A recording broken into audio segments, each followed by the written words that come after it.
नमस्कार, स्वागत बा आप सभी दर्शक लोगन के। त खबर बा भोजपुरी के एगो ऐसन फिल्म के बारे में जोना में पहला बार आम्रपाली दुबे जी और परवेश लाल यादव एक साथ मेन लीड रोल में नजर आ रहल बाड़े। जी हाँ, आम्रपाली दुबे जिनका के पूरा भोजपुरी इंडस्ट्री जानेला और पूरा भोजपुरी दर्शक लोग उनकर एक्टिंग के दीवाना बाड़े।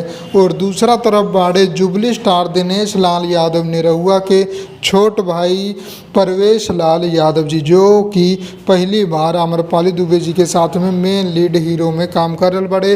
और ई फिल्म के नाम बा साजन, जोना के निर्माता भी खुद परवेश लाल यादव जी बाड़े और एकर निर्देशक बाड़े इम्तियाज शेख बंटी। जी हाँ, निरहुआ करत ई फिल्म के ऑफिशियल फर्स्ट लुक रिलीज कर दिहल गइल बा।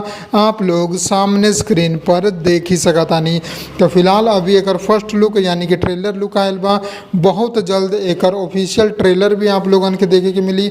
जैसे ही ट्रेलर के लेके कोनो सूचना मिला था आप लोगन के हम अपडेट दे देम।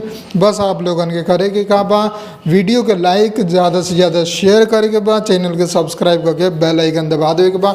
हम मिलम आप लोगन के एगो नया वीडियो में। जय भोजपुरी, प्रणाम।